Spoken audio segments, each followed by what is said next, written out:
I was supposed to do my deep breathing before I got out of bed. And once I got out of bed, I was supposed to be dry skin brushing. And then I was supposed to be squeezing my lemon into my glass of water.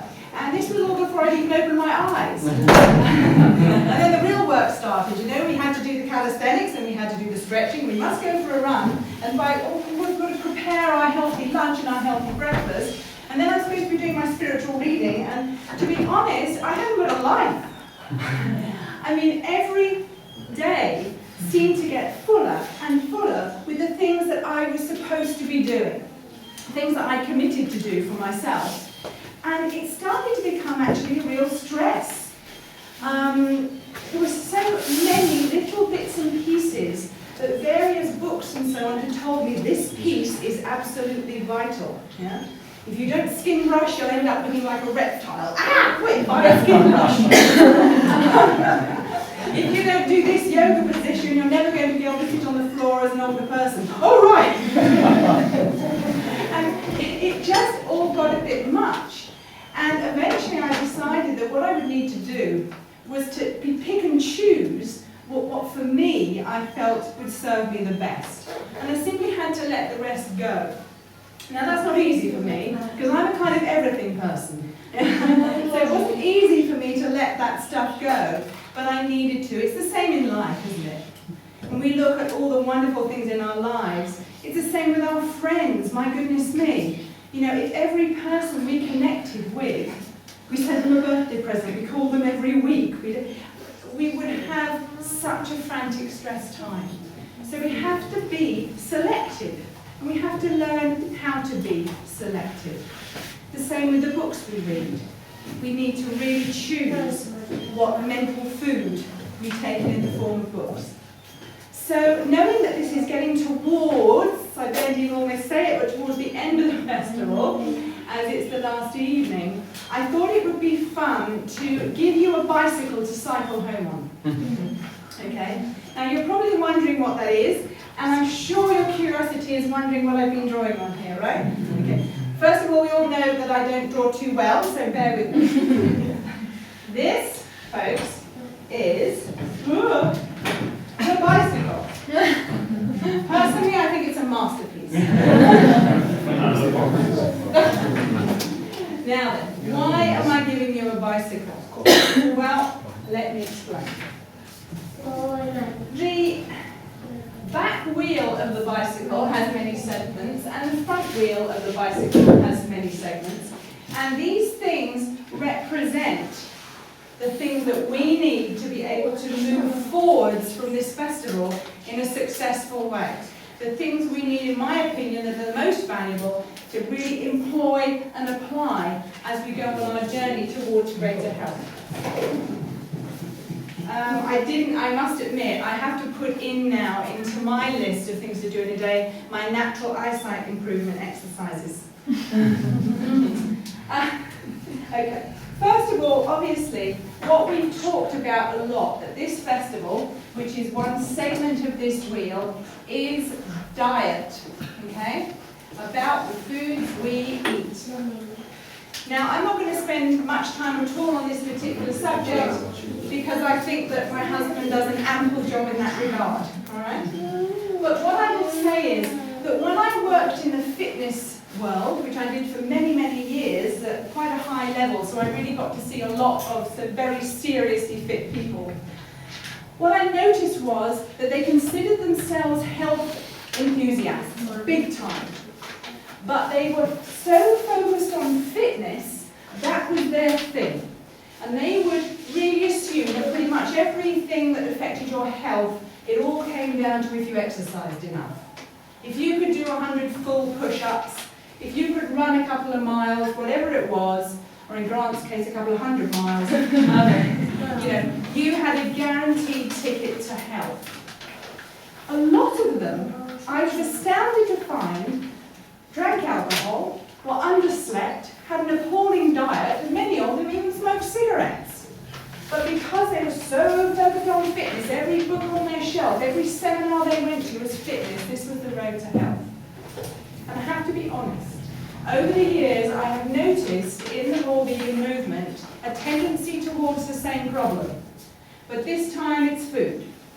Food is pursued and embraced, and the knowledge is increased, and everything else kind of falls by the wayside in comparison. Although food is a massive contributory factor to your level of health and well-being, it is not the only one. Yeah? It is literally one piece of the pie.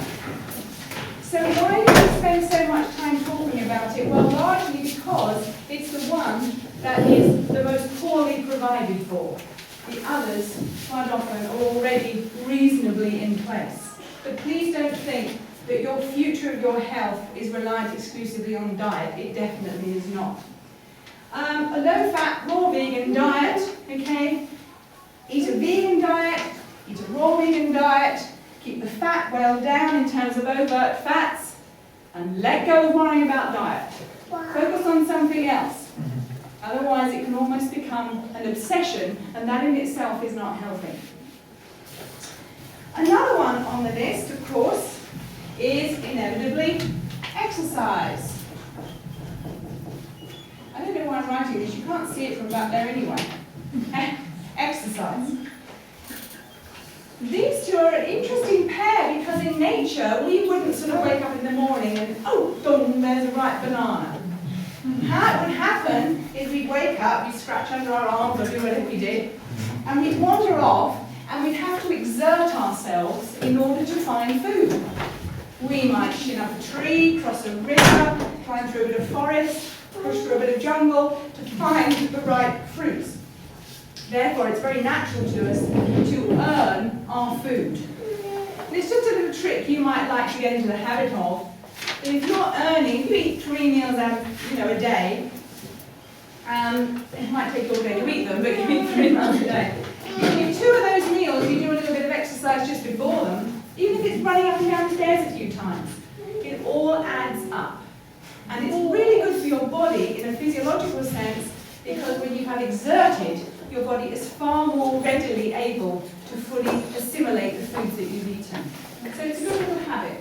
But exercise is extremely important. There are essentially 5 components of exercise. Has Doug already mentioned these with you? No? Okay. First of all, we have your huff and puff. Yeah? First of all, we have your huff and puff. It's doing something over an extended period of time that raises your heart rate and your breathing rate. Now, not to the degree that you can't hold a conversation, then that's way over the top. Just something whereby you're breathing more heavily, but you're able to hold a conversation, and you might do that for, hopefully more than 30 minutes, yeah? On a regular basis, preferably about 6 times a week. That would be pretty much a minimum prescription. And that is going to help to keep your cardiovascular system healthy. Then we have muscular strength and endurance. This is your ability to use the musculature of your body. Now there's a distinct difference between strength and endurance. Endurance is your ability to do something repeatedly using your muscles over an extended period of time. And why I'm doing this is because I'm pretending to paint a ceiling. Has anyone here ever painted a ceiling? Okay, was the paintbrush heavy to start with? Yeah. No. By the time you got halfway across the ceiling, how does your arm feel? Okay, this is endurance. Yeah, it's not a great resistance that you're trying to overcome, but you do it for an extended period of time, and that's what tires the muscle. In comparison, we have strength work, where you're really summoning up all the effort that you've got in your muscles, and you perform something of short duration. Like, for example, shot put, javelin, things like that. Lifting the suitcases into the car as you leave, with all those melons that were excess to requirements at the festival. That sort of movement is going to be strength. So there's strength and there's endurance. There's lots of different ways of doing it. Now, some people like to pay a subscription to go to a gymnasium or a local club where they have all these machines that you can sit on like a little hamster and, exercise your body. My advice is, don't bother buying the subscription to the leisure centre. Because we know what people do, they get in the car, they drive to the leisure centre, they get out, and they go on the cardiovascular machines, they get back in their car, and they drive home. And it costs them many hundreds of euros a year. I suggest they don't buy the subscription, they run to the leisure centre, go pee and run home. Cost them nothing. Good deal, eh? I've done extensive amount of work working with older adults doing exercise. And for many of them, I suggested that the greatest favour they could do themselves in their home was to make things inconvenient. And they sort of looked at me, as one might, and as you are now, and I said, look, what are the things you use most often? They told me. I said, right, either put them on the highest shelf you can reach, or the lowest shelf you can reach, but don't have them right here. Why? Because they need to remain flexible, another component of fitness. They need to be able to stretch on a daily basis. Now sure, you can go to a yoga class, and believe me, I have tremendous respect for yoga and think it's a wonderful discipline. But at the same time, if you just want to be flexible in your own home, keep things in different places. I mean, if you've got a closet where you want to take out your coat or your hat, and it's right there, how useful is that in terms of your flexibility? Have another rail higher up, so you have to really reach to get it down, okay? There's all sorts of things. In your homes, if you've got a carpet, instead of having a vacuum cleaner, which is noisy and environmentally draining, how about getting rid of that, getting a dustpan brush, and getting down on your knees and doing it by hand? Because sadly, our ancestors were a lot fitter than we are, even though we have gymnasiums and fitness clubs to go to. They were a fit lot of people, our ancestors, because they did it themselves. They didn't have gadgets. So although fitness can be about specific training endeavours, it can also simply be about getting rid of the gadgets, making things a little bit more inconvenient, so that on a regular basis you exert without even noticing that you're doing it. Now, that's 4 components of fitness we've covered, which is the huff and puff, the muscular strength, the muscular endurance, and the flexibility. There's one more, and that is motor fitness. That is the fitness of your nervous system. And that affects things like reaction time, coordination, and speed. And balance as well. So let's just have a little test, as you've sat there too long already, and see who's got good balance. Would you like to stand up? Stand over. I can't see anyone, so I'll just stand on it. This can be very dangerous.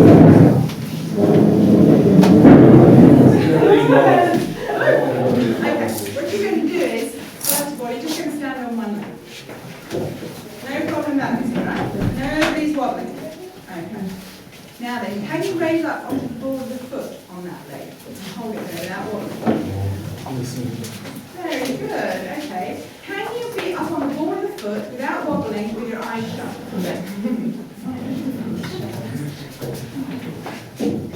Try the other leg, you may be better off one than the other.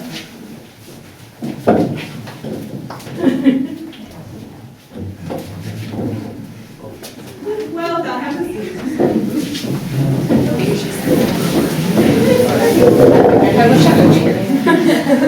So when you're reaching for your coat on the new top rail, balance on one foot as you do it, shut your eyes. Train your balance at the same time. It's interesting, when we study, having mentioned older people, when we study the rate at which the human body deteriorates over the years as a consequence of aging, because it does to some degree, although most conditions related to aging are nothing more than diet and lifestyle, there are certain things that do change as we get older. Out of the 5 components of fitness, the component that is affected the least is huff and puff. All studies have shown that the ability to run, huff, puff, climb, exert and breathe more heavily with your heart beating faster is least affected by the aging process. The one that's affected the most is motor fitness, balance, coordination, reaction time, and speed. This deteriorates surprisingly quickly if it's not maintained. And it doesn't take much. Take up a dancing class where you need coordination. Yeah? Keep it trained. Because we don't wait until we're in our 70s or 80s and then think, okay, let's start worrying about my, or concerning myself with my fitness. It's what you do now until you're 70 or 80 that's going to paint the picture of who you are when you get there. Yes? So start now. Huff and puff, muscular strength, muscular endurance, flexibility, and motor fitness. And one way or the other, try and bring it into your life. The air that we breathe is a big one. In fact, when studies have been done of the longest lived peoples in the world, the one single thing they all have in common is they live at high altitudes, which tells us quite a lot about how important air is to the human body. You can read studies. National Geographic did a very good study on it years ago, and they highlighted the Hunzu Kuts, the Vilcabambans, and the Abkhazians as being the three longest lived peoples in the world, and they all have high altitude to support them. If you are breathing something and you can smell it, you are inhaling it into your body. Nearly everything that we can smell ends up in our bloodstream. Okay? I'm not saying exclusively everything, but most of what we can smell will end up in our bloodstream. Now, how does this happen? Well, the same way as we get oxygen out of our blood into our body, it's the same story. Do you want to hear the little story? Yes. It's a fairy story. Do you like fairy stories?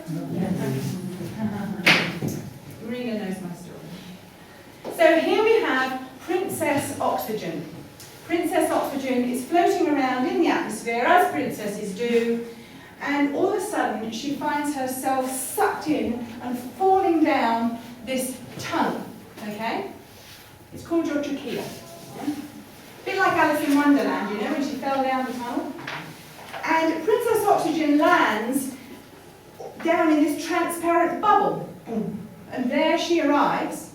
And her hair's a bit askew, she has to sort of straighten herself up a bit. And there she is. And she looks out through the transparent bubble, and what she can see is a red brick road. Not a yellow brick road, like the Wizard of Oz, a red brick road. And coming along that red brick road is a horse with the most gorgeous looking knight on top she'd ever seen. Okay? And yes, very exciting, I tell you. And he comes galloping on. Of course, she's Princess Oxygen. The bubble she's arrived in is the alveolus of the lung. And it's surrounded by the red brick road, which is the capillary. And his name, are you ready for this? Does anyone know it? Yes. His name is He-Man Globin.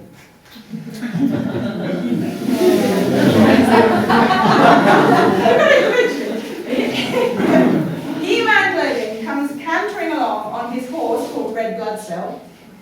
It's a bit of a long name, he calls him Red for short. He comes along on Red Blood Cell, and she's so attracted to him. Do you think, And so she sort of does herself up, and she breaks through the transparent bubble, and she jumps on the back of his horse behind him, and he gallops off into the sunset to take her where she's needed in the body.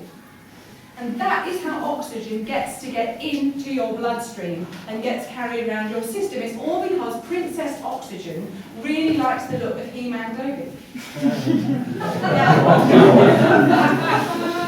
The point is, this is happening all the time. You have this incredible romance going on inside of you all the time, isn't that a marvellous thing? But the point is, when we get certain other substances, and I'm going to cite cigarette smoke here, cigarette smoke contains something called carbon monoxide. Carbon monoxide is terribly poisonous to your body, and it causes inflammation and damage wherever it goes. You don't have to be a smoker yourself to take in cigarette smoke. If you can smell it, it is going into your bloodstream, because this is what happens. This carbon monoxide goes down into your alveolus, just like Princess Oxygen, and she's down there too.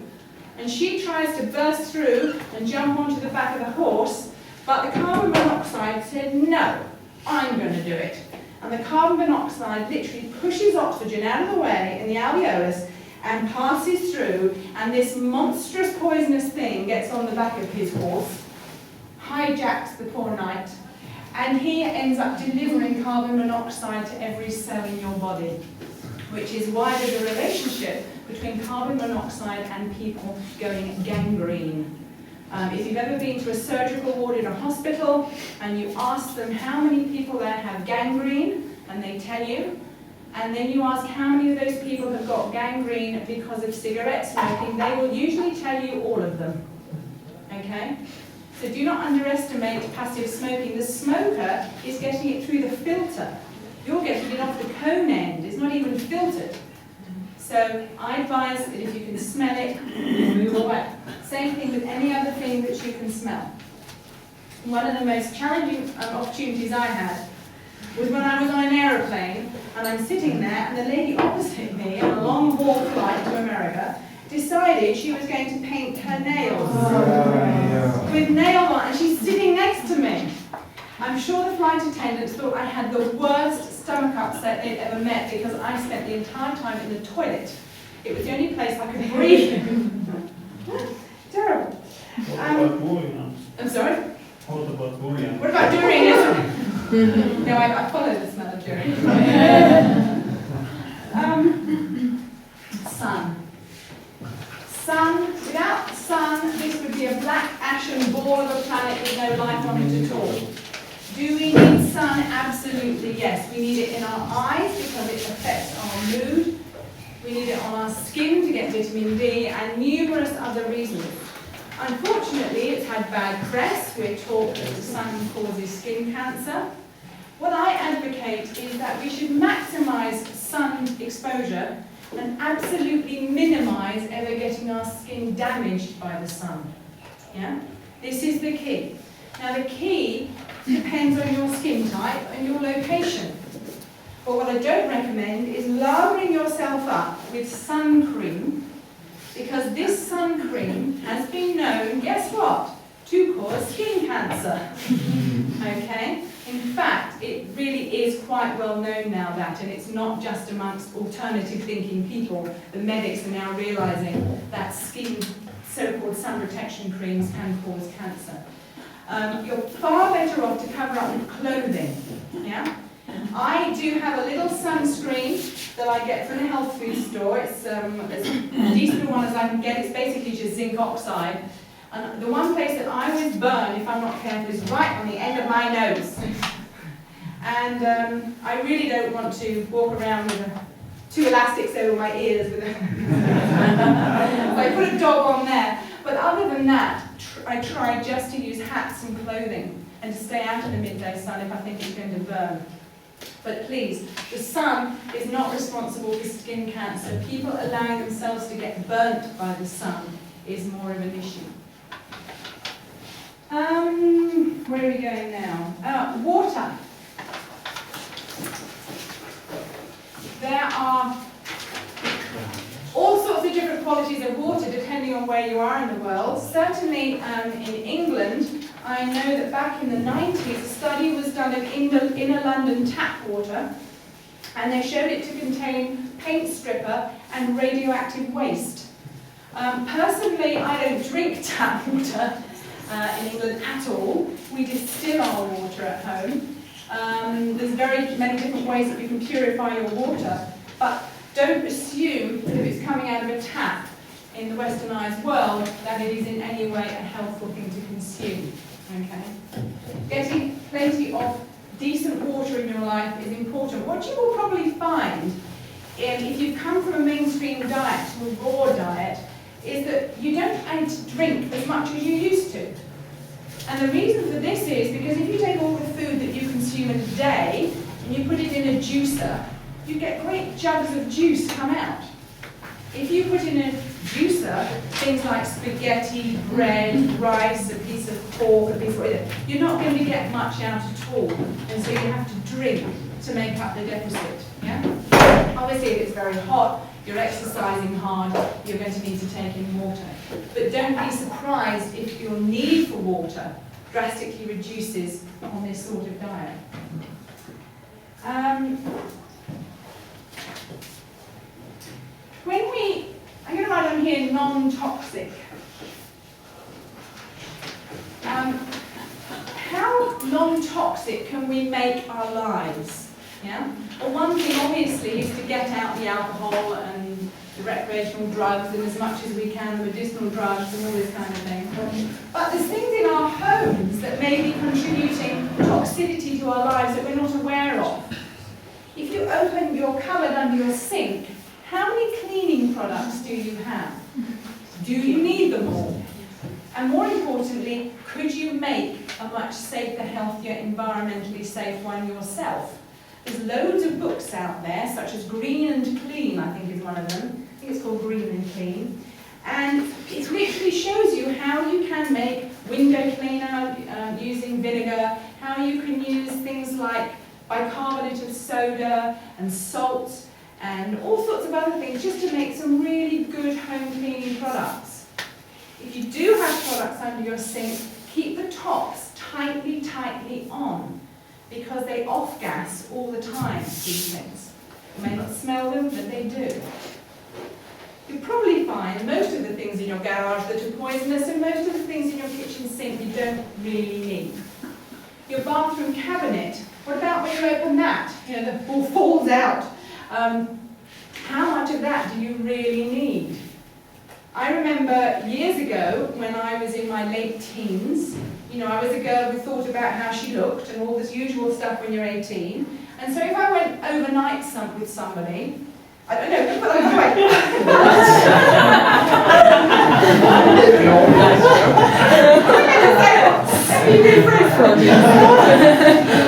If I stayed overnight somewhere... Too late. I would have a bag of my clothes, but my bag containing my cosmetics was bigger. There was everything from, I can't even tell you, makeup remover, deodorants and nail varnish, the whole thing. I mean, it was massive. You know, now I come away and I have this itsy teeny weeny little pouch.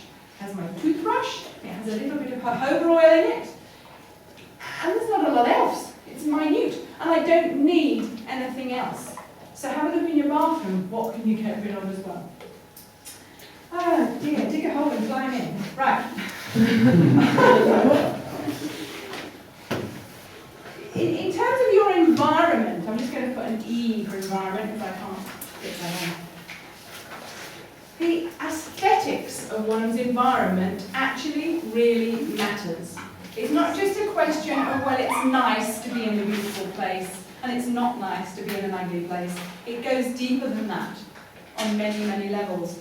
They actually did an experiment on some dolphins, which I don't endorse, but the results were interesting, where they put some dolphins in a big pool that was just painted grey on the outside, and it had nothing interesting in it at all, just 4 grey walls. And then they put some other dolphins in the tank, and it was all very prettily done, and it had bits of coral-looking stuff and every other darn thing. And guess what? These died, these survived and thrived. Oh. Yeah? Terrible stuff that goes on. But it does show us how our aesthetics are so important to us. Yeah? So if you think you have a need to go and buy a lovely plant to put in your home, or you have some need to buy new curtains or paint the wall, it is part of your health creation. It's not just being indulgent. Our environment affects us, and where better to be than right where we are here, with these lovely mountains and trees and everything else. It's fantastic. Get out in the countryside as much as you can, because being amongst nature is actually psychologically very, very supportive and helpful.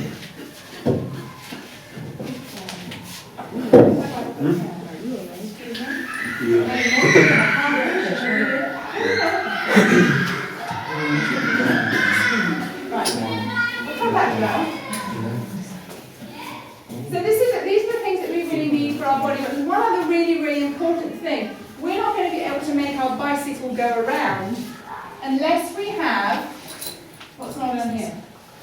Emotions, We'll mind. get there. Work, sleep. Sleep. Unless we sleep, we have got no fuel to go along on our bicycle on. And remember that there's a distinct difference between fuel and energy. Energy is what your nervous system runs on, including also other sorts of energies, such as chi energy. But fuel is what we get from our food. This sleep is going to recharge your nervous system. Yeah? And it's vital that you get enough sleep. This side, across here, this is very important too. And there's a reason that I'm going to put breathing on this line.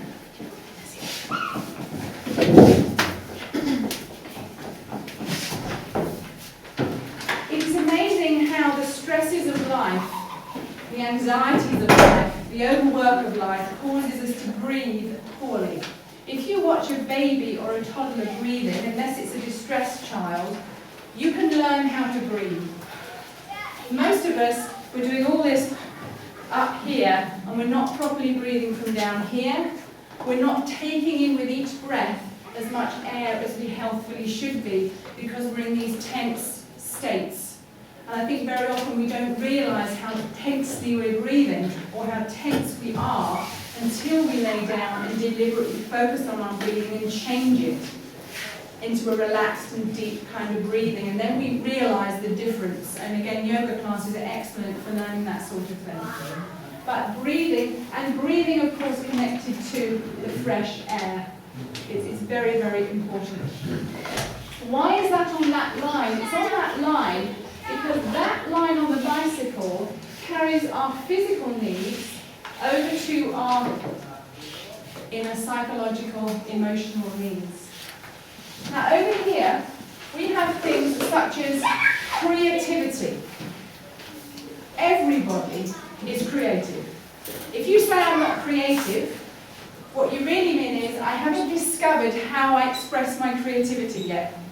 Okay? Because everybody's creative.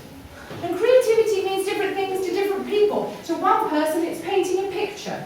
For another person, it's setting up and running this event. I mean, isn't this an amazing act of creation? Do the people who organise this, wouldn't you say? So creativity can be expressed in so many ways.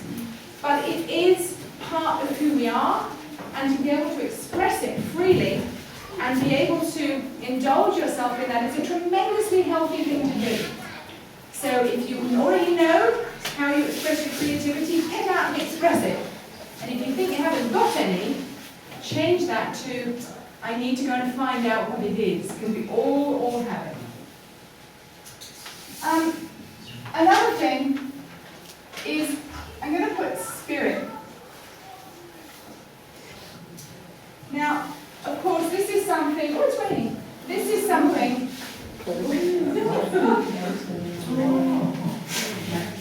this is something that we could spend at least a month discussing as a group. And I'm sure that every single one of you has your own personal belief system, your own personal set of knowings, and your personal opinions on this whole subject. What I would say from my perspective is that I respect everybody's way of connecting through spirit, connecting with God, Goddess, and I use those terms to respect everything for your choices to perceive, to connect with Mother Nature, whatever it is that you connect with in order to return to what you knew when you were a baby. And that is that there is something there. That there is something there that is pure love and compassion, and it's much bigger than we are. Now, whatever you do, whether you go to a synagogue, whether you go to a church, whether you go to a temple, whether you go to an oak tree, whatever you do, in my book, it doesn't matter if the outcome is that it leaves you in a situation where you can express and demonstrate more love and compassion. It doesn't matter what you're doing. If you're pursuing something that results in you being aggressive, violent, or whatever else, that's not the right place for you to go. If you're doing something that brings you greater inner peace, and as a result of that, a greater ability to love, stick with it, whatever it is. But I think it behooves everybody to find their own connection there. I think to have no connection at all always leaves a person a little bit as if they haven't quite got the floor under their feet, as if they haven't quite got the feeling of security in who they are about being here. And that again can affect us in so many ways.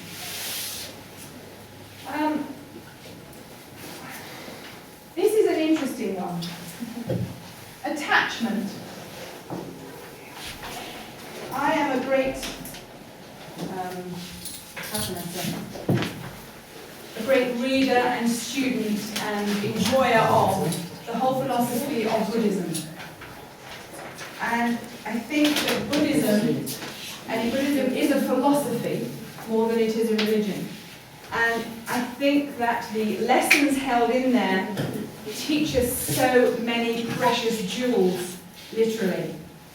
And one is, of course, as the Buddhists say, the key to suffering is letting go of attachment.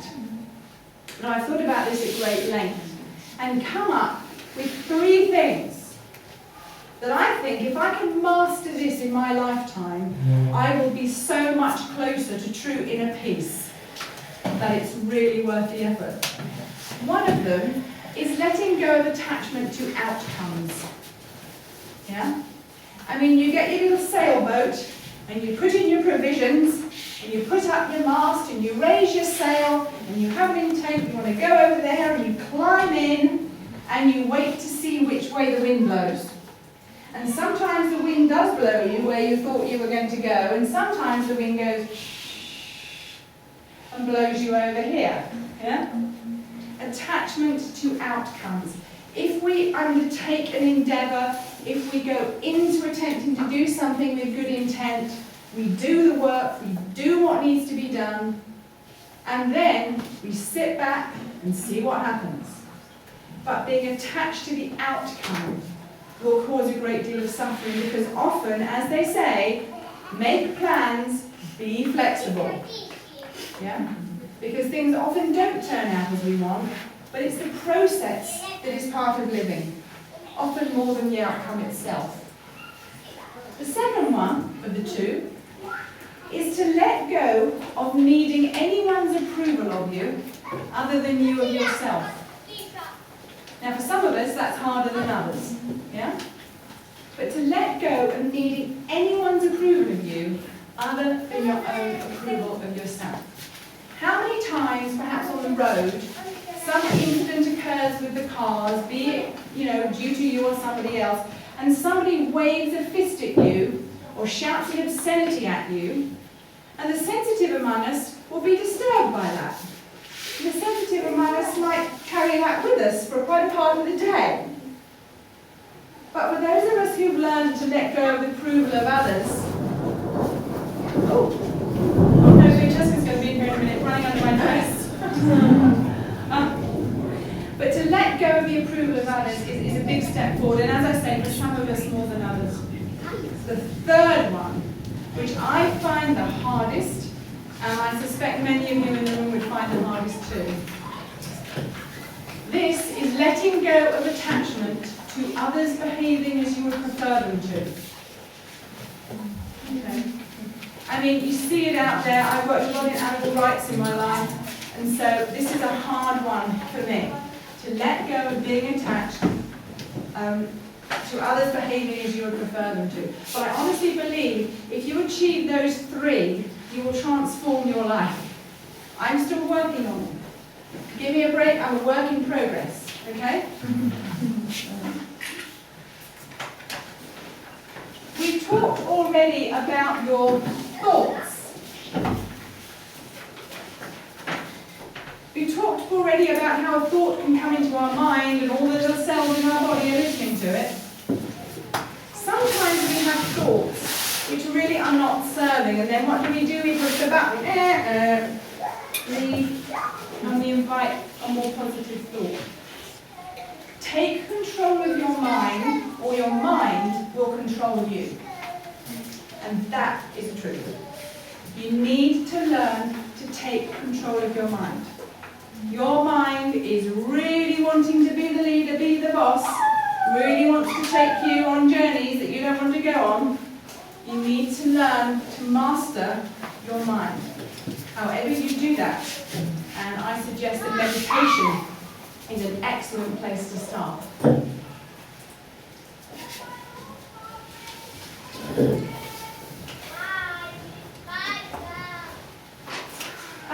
Your relationships.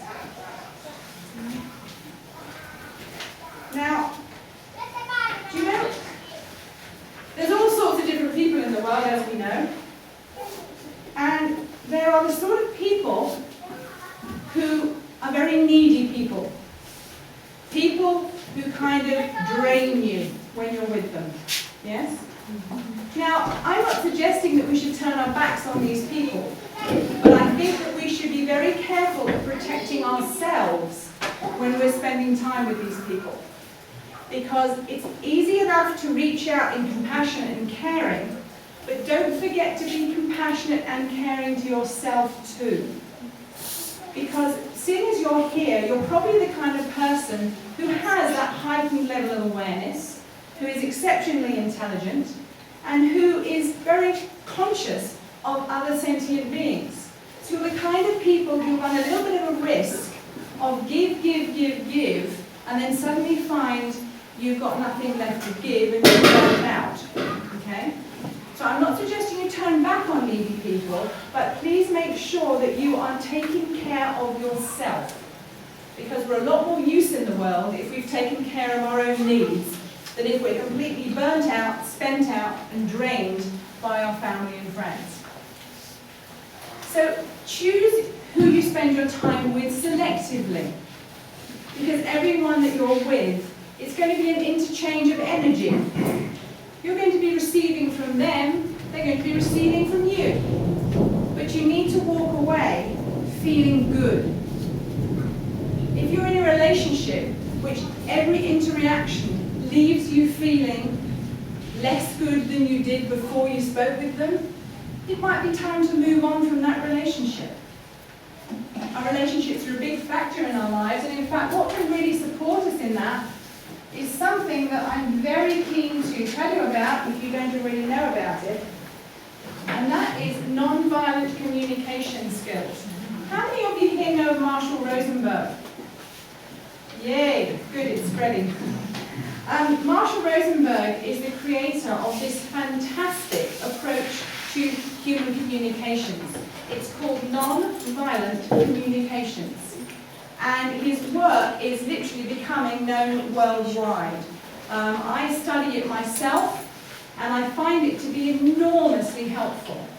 When you look at it from the outside or surface, it seems pretty simple. But once you start really delving into it, it's really could be a lifetime study. And it's fabulous, fabulous work. Marshall has actually been asked to sit and moderate when leaders of state politically have had difficult confrontations. He's been present at peace talks worldwide and so on to try and teach people how to communicate in a way that everyone gets listened to and gets their needs met. I think that it should be taught in every school, every college and every university as a matter of course. I really do. And I think every family would massively benefit from studying the works of Marshall Rosenberg. It's called Non-Violent Communication, and it's very easy to access on the web. There are books, there are tapes, there is videos, there's massive numbers of resources. So I really, really highly recommend this. Maybe the people here who discovered it could raise your hand once more, and that way anybody who is interested could come and find one of you with your hand up to ask you more about it. In fact, if you just stand up and wave so everyone knows who you are, then people say, oh, that's an NVC person, we can go and talk to them. They will be able to put us on the right path. Okay, that's brilliant. And of course, our emotions. We've talked a lot about these previously in the first talk we did on our relationship with our emotions and our food. Remember what we said about emotions? What is the thing we're supposed to do with emotions? Feel them. We're not supposed to be banging them into pillows. We're not supposed to be sending paper aeroplanes with poison words on them to the neighbour. We're not supposed to be standing at the top of the mountain and yelling. And we're also, incidentally, not supposed to be sitting in the locust position on top of a mountain, with our hands like this, wearing white, going, I don't do anger. Okay. Fair enough, some people have evolved to the degree that they very rarely allow anger to enter. But for most of us, it does. And certainly once it has, it's nobody sitting around saying, I've not got this, I don't do anger, I'm a peaceful person. Sit with your emotions, learn to face up to them. Don't run, don't even walk. Sit and feel the emotions fully. And eventually, the emotion will pass, and you can get up from your sitting position and get on with your life. Without carrying a swag bag full of emotions behind you wherever you go.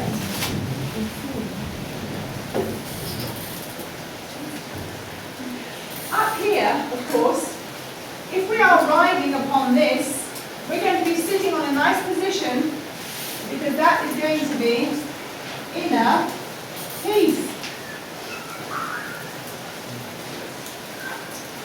What do you think the handlebar is going to be? The handlebar is going to be intent, which is going to be coming from a place of love and kindness. If our diet is allowing us to be fully sentient, and if we're sitting on the throne of inner peace because we take care of this. Up here, we have a map. And what is this map for?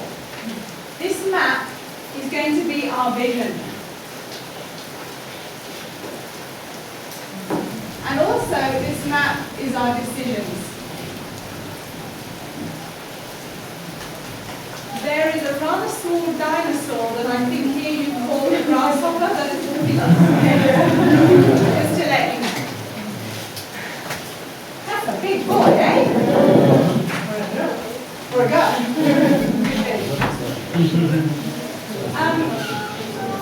So you see, I did actually say to you that what we needed was a bicycle. Having said all of this, you know, obviously applying all of this instantly isn't going to happen. It's a question of having a plan, of taking care of what you're doing, of being aware of the things that are best going to serve you. And if amongst that you want to skin brush as well, go ahead, you know, it's okay. That's fine. Skin brushing is a very healthy thing to do. I would just like to introduce you to one other concept that I think might help you when you go home after the festival.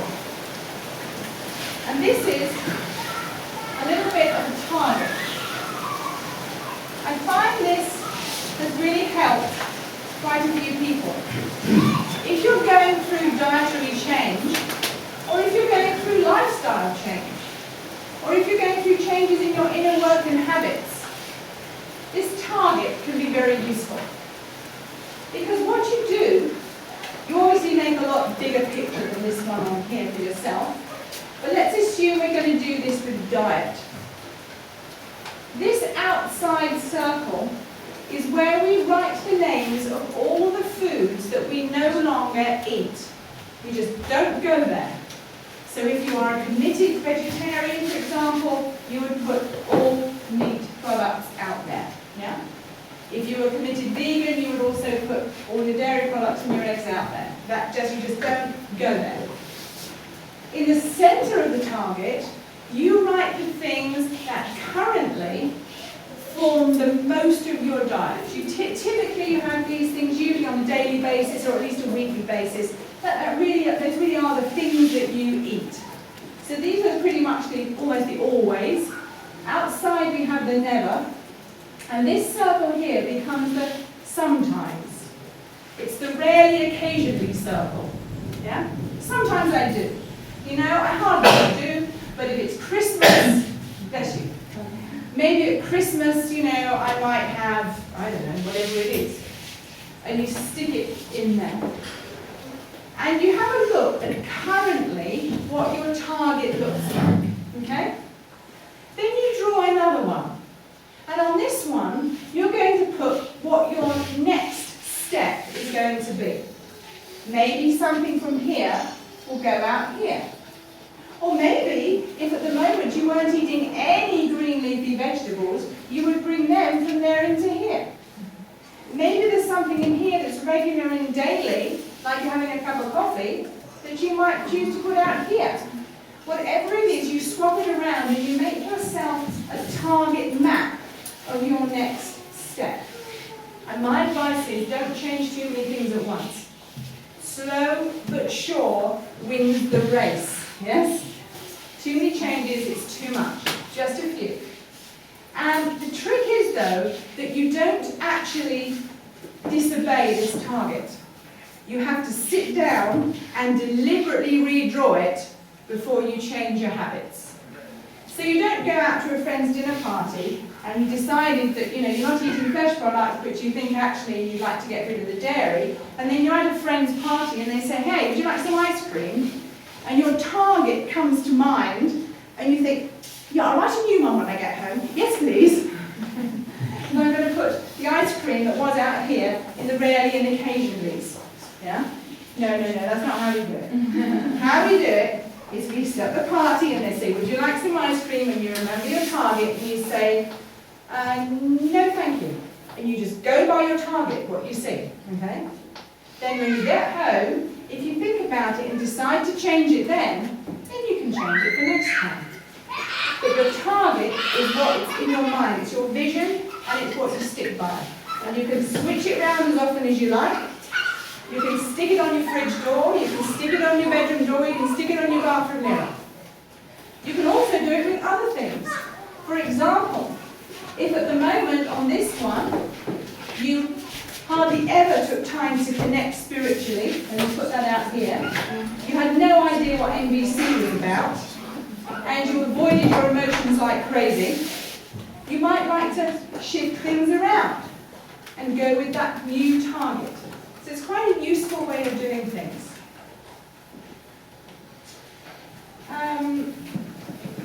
Simple is always good. Yeah? Simple is always good. I think that there are people who learn in different ways. Personally, for me, I learn in a very visual way. If I can see something, I understand it. Which is why I created this whole fairy tale physiology thing I do. Another time I'll tell you the whole energy system story from anaerobic glycolysis through in both directions, all done as a fairy tale. Because that's me. I'm childish. But I see things visually. And if you're a visual person, try to give yourself support with visual things. If you know that you're more an auditory person, then get together recordings of lectures and things and use them as inspiration. We all learn differently. But obviously, I'm best able to share with you the ways that I find easy to learn, because that's how I have helped myself. And I think you'll find a lot of the speakers that stand up the front here, a lot of their teaching is coming from how they help themselves along the journey. And so that's the best thing that they have to offer. In any case, I hope you have very safe cycling, and that your bicycle wheels go around effectively and fairly. Please don't forget this one, because however good this is, and this is, if this isn't in place, you're not going anywhere. Okay? It is one of the most underestimated aspects of health that I know of. And of course, we can stay up tonight because this is different, it's a festival. But normally at home, truly, if you're being woken by an electric rooster, as they call it in the States, an alarm clock, you know, you are interrupting your body before it's finished regenerating itself. Yeah? So try. If you find it difficult to get to sleep, here's a tip. If you go around through your day going busy, oh, bedtime, why can't I sleep? Okay, it doesn't work. But if you actually deliberately take an hour before you go to bed, Slow your voice down. Slow your movements down. Speak quieter. And gradually ease yourself into sleep. You will do far better and sleep much better. I know because I've tried both, and I did the first one for years. And it took me ages to get to sleep. But now I can just slow myself down, slow my world down, and by the time my head's on the pillow, mind you, I will have to say though that Doug gets to sleep quicker than I. I have never known a man sleep as quickly, or a woman, or anybody. Doug is asleep for his head's on the pillow. It's bizarre. He tells me it's because he's got a clear conscience. Good for him, right? Anyway, I hope what I brought to you is of some help, some support, or is at least giving you some ideas of how you can create the plan ahead and how you're going to cycle home when you leave. Bless you all and thank you so much.